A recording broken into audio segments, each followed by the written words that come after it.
going on, Houston, Texas? It's a Monday morning. The sun is quickly rising. The light is hitting my face at the perfect angle here this morning. And for the next couple of days, you guys will have to deal with me wearing these stupid headphones because my new phone apparently has video audio recording issues. And with these headphones, it's the only time where the sound doesn't actually fluctuate. And definitely want to give you guys the best content. Don't want to give you guys crappy stuff.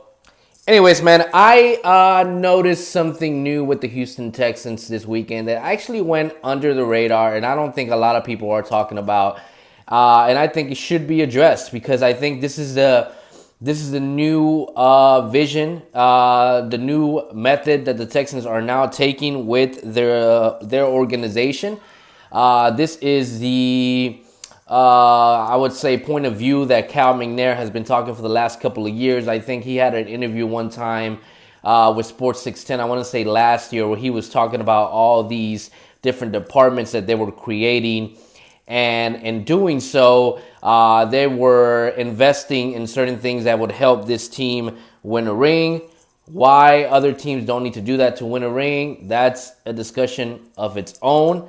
But today, man, let's talk about the new hire, which happened actually on the 31st of May. Aaron Wilson tweeted, the Texans have hired Curtis Goodwin. He is a performance data specialist. He's a former mathematician chairman and assistant basketball coach at Boswell High School in Fort Worth, Texas. And I know what you guys are thinking. Who the hell is Curtis Goodwin? And they hired him to do what? Yep, they hired him to be a performance data specialist. Now, this is actually not anything new. ESPN reported that the Curtis Goodwin hire is he is a data scientist. That's how it's listed on the Texans LinkedIn page. So I thought that was funny. But as you guys know, this past offseason, we hired a guy named Russell Joyner.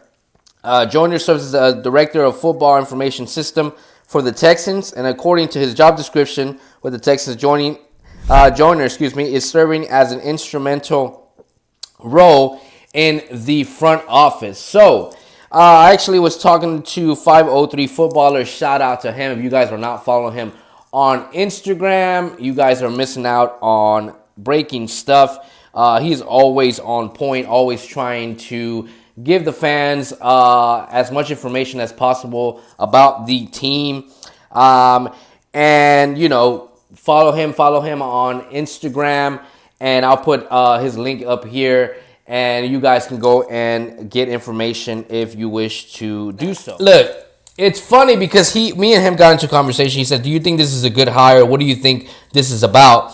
And, I mean, if they're calling him a performance data specialist or data scientist, then I think that's exactly what it is. He is here to not only draw up analytics for the teams that they are facing. We'll go into a comment that Bill O'Brien had about this new department that the Houston Texans have. But not only looking at opponents and providing that data to obviously Bill O'Brien and the coaching staff, but I also believe that this hire has to do with the contract negotiations that are coming up, and especially with Deshaun Watson getting that multi-million-dollar contract that's going to affect the way that cap is spread amongst other players on this team.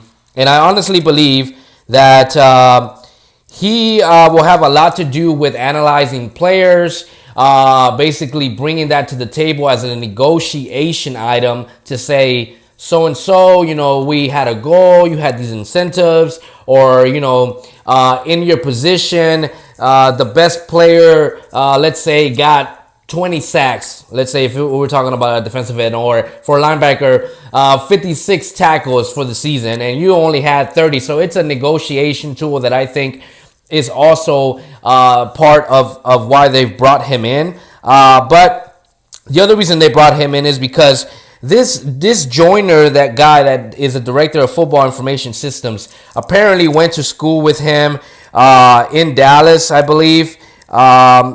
and Fort Worth, I think. And because so, I guess he is more of his partners. They've worked together. This is his guy, so most likely this is his hire. One of the quotes they said is, O'Brien said is, I think about our analytics department, and I haven't mentioned them yet. Jack and myself, we use Russell Joyner and his group quite a bit relative to everything from the prediction of an injury to the value of a trade to the value of a contract, relative to the player, relative to the market. So, as you can see, it's not about just scheming and finding out what the opponents are going to do for you, because that's initially what they have said. It's all about basically predicting an injury. That to me catches me off guard, because up to this point, you haven't predicted no damn injury.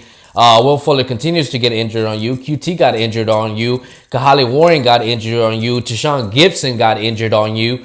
And so, what are we really doing, right? And this is just the Patriots way, man. If you really look at the Patriots and everything that they've done, this is what the Patriots do, man. This is why you see so many players basically stay with the Patriots on the cheap. Now, obviously, they've won rings, so that is always a good catapult for them. So, man, this is, to me, is all about, hustling players and keeping them here. I doubt that you can hustle a guy like Zach Cunningham. You obviously weren't able to hustle DJ Reader. He was like, give me the bag. I don't give a damn. Definitely going to a team in the Bengals that we don't know what they're going to be. Last year they sucked. Now they got their quarterback. We don't really know what's going on there. But as you can tell, players don't want to play for sorry teams. Look at Clowney. The reason why he didn't take the Browns contract was he doesn't see the Browns making a splash. Every year they talk about the Browns. Oh, this is the year for the Browns. And then we know what happens. But, man, to me, this was an interesting hire. And I felt like it was something that that definitely needed to be addressed and talked about. You guys make sure you subscribe to the channel. Make sure you like the video and comment below, man. I definitely, I definitely appreciate you guys commenting and giving and sharing your opinion. We're all for that. And we definitely understand what it is to be a Texans fan, especially when we continue to have talent and really not happen to put it all together just yet. Hopefully this is the year for that. I think every year we go into the season hopeful. And this year more than other, because there have been major changes. When we talk about analytics, we talk about this hire, we talk about predicting injuries. You think about this particular team and what they did on offense, you would say, okay, so you got 5 or 6 good receivers, and let's say 2 of them go down. You still got a good core of wide receivers. And then, of course, this line. With this line, though, I think you still need good backup. I mean, Charlie Heck, to me, is not a solid backup.